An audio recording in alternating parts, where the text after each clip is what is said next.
So ayan guys, this is Boss Ryan. Meron tayong panibawang update sa ating pinapaayos na bahay. So as you can see, meron tayong bar, pero hindi pa tapos. Ganyan naman. Tapos, ang lababo ay tatanggalin na ng tiles. Bumili na kami ng pampalit. Tapos ito, 120 by 60 para dito sa ating bar. Nakabit na rin yung ilaw sa bar, yung mga ilaw sa kusina. Kulang na lang lababo sa yung bar ang matapos. So ayun, ito okay na dito. Ito nga pala, meron kami nabiling cabinet. So ayun, dito ako natutulog kasi makalat pa sa kwarto. Yan. Ito ang panibagong update sa aking bahay. So ayun guys, ito na yung in-order ko sa Shopee na cabinet sa aking kitchen. Tara, samahan niyo ako, tignan natin kung okay ba, maganda yung cabinet na ito. Let's go! Lanya. Oh, grabe!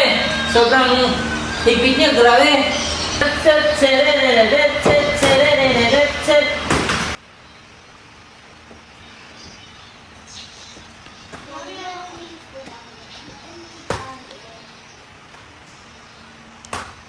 Sobrang higpit! Ayaw magpabukas! Abay, magkano yan eh? Mamaya may damage. Pag ano.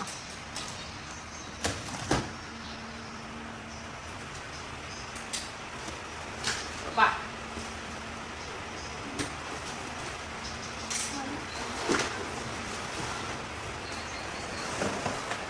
May manual yan ba yun, oh? Check. Tapos check mo yung mga planks baka may damage. So ito yung manual.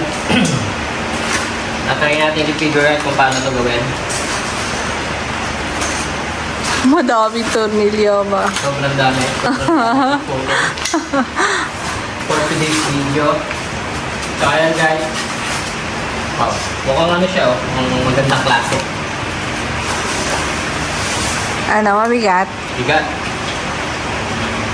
So ngayon, patayin na natin siyang buuin.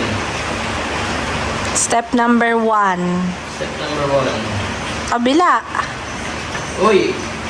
May kabila pala. No, nabihimol mo yan. Eh, no, aluminum siya talaga. Ang ganda ng pintuan niya.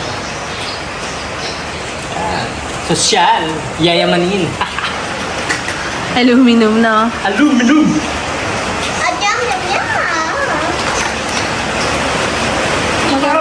Maganda puti. Maganda din yung gray niyan. Meron ding rose gold. Tatlong kulay niyan eh. So yan, lalabas ko na itong mga kalat. Bago ko mag-assemble. Ano yan? May papel pa sa loob. Baka manual yun. Manual. The manual. Anong oras na? So, ayun, ito na nga at inuumpisa ko ng buuin ang aking cabinet sa aking kitchen. Totoo nga ang sabi-sabi na hindi siya madaling buuin. Palaisipan din kung saan mo ilalagay yung mga tornilyo. Pero pag na-figure out mo na to kung paano siya buuin, ay napakadali na lang. Ang isa pang nakakatuwa dito sa cabinet na nabili namin, kaysa magpapagawa ka ng cabinet. 51k nga pala ang aabutin nung nagpa-estimate kami. At eto nga, may dumating kaming bagong order sa Shopee. Ito nga pala yung in-order ni Mrs. na curtain rod. Dito nga ay medyo hindi na ako natutuwa. Dahil sunod-sunod ang deliver ni Mrs. Char! Kita nyo naman napakaganda at mukhang napakatibay nito na nabili namin na curtain rod. At eto nga mga guys, patapos na ako sa aking ina-assemble. Grabe nang inubos kong pawis dito. Siguradong mababawasan ng laki ng tiyan ko. Malamang sa malamang, pagkatapos kong mag-assemble nito ay payat na ako. Siya nga pala, dalawa tong in-order namin na cabinet. Yung isa ay hindi ko pa na-assemble. Ano? Okay ba guys? Ganda na. Di pa tapos. Maganda na. So, ano ba yan? Update ulit kayo sa panibagong vlog. This is Boss Ryan. Peace out. Subscribe.